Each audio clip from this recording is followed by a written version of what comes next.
So studies have found that women are more likely to experience chronic pain in general, and on average, their pain lasts longer. But of course, right, Jenny? Lucky for us. Right. Here to break this down for us is 9 News medical expert Dr. Payal Kohli. Welcome. Thanks for coming. The first thing is pain is sort of subjective, right? Like, how do you even rate pain person to person, gender to gender? That's got to be kind of tricky to even track. Yeah, we have really been struggling with this in the medical community because every person's pain is different. And we know that pain is not just a signal from the injured tissue to the brain, it's a sensory experience in the brain. So you think about how you feel pain, obviously the biological mechanisms, like you stub your toe, it sends a signal to your brain, but it's also what your cultural background is, right? So some people have a higher pain tolerance, some people have a lower, some people are more expressive of their pain. And then it's also your psychological background. If you've previously experienced pain, you might experience it differently. In fact, there's something called phantom limb pain, where people have, their arms get amputated or legs get amputated due to an accident. They still feel pain in that appendage, even though it's gone. So pain is so complicated. We've been struggling how to quantify it. We're going to call it the fifth vital sign because we're really trying to make it so that people start looking for pain more routinely. Interesting. That's very interesting. Talk to us about how pain is perceived often differently between men and women. I always thought women had a higher threshold because we're made to give birth. Yes, exactly. Yes. We have a little bit of a different experience with pain.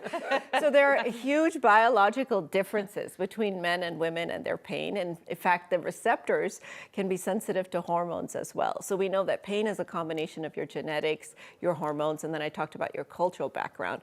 So men and women can have the same injury and feel pain differently. In fact, even the same injury over and over again can cause people to feel pain differently as well. But one of the problems we've had is that culturally, for women, we often attribute their pain to anxiety, to being hysterical. So there's also this historical bias because the pain for women has often been under-recognized, and we're seeing in the literature, ladies, undertreated. So women are less likely to get pain medicine than their male counterparts and more likely to sort of have their pain dismissed, even though they actually feel pain longer, which is what we've realized.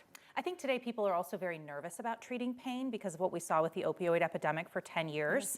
So I'm just curious, we have this information, we understand the differences in how women have historically received treatment, and now we have a generation that's scared of pain treatment. What do we do with this information? I think we really have to figure out how to address it in a way that's standardized and objective, because what you don't want to do, and here's the kind of downside of calling pain the fifth vital sign, is you're putting too much emphasis on it.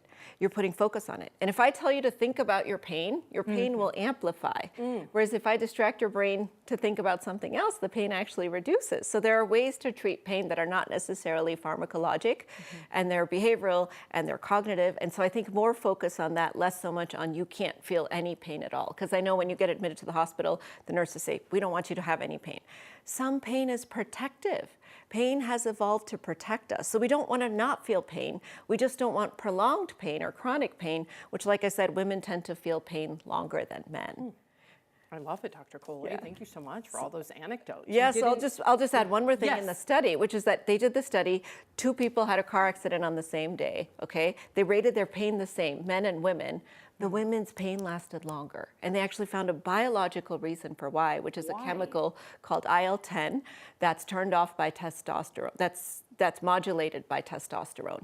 So we're now thinking, should we start thinking about using things like testosterone patches to treat women's pain, which lasts longer? And they replicated this in mice models. So I think we have a lot to learn about pain, but the fact that a male mouse and a female mouse exposed to the same injury, having the same levels of pain, the female mice's pain lasts longer, tells us that there's something biological here. I'm also laughing as we're talking about this. This is very serious business, but women at home are watching this just like, told you. Yes, exactly. There's like to your point of the cultural take on this, I do think that's just like in the lexicon today of we laugh about this. Yes, we do. When my husband gets a cold, he's on the couch. I'll let you say it. Despite his testosterone, which makes his pain last less. That's exactly right, Dr. Kohli. Well, we appreciate you as always. Thank you so much. Thank you.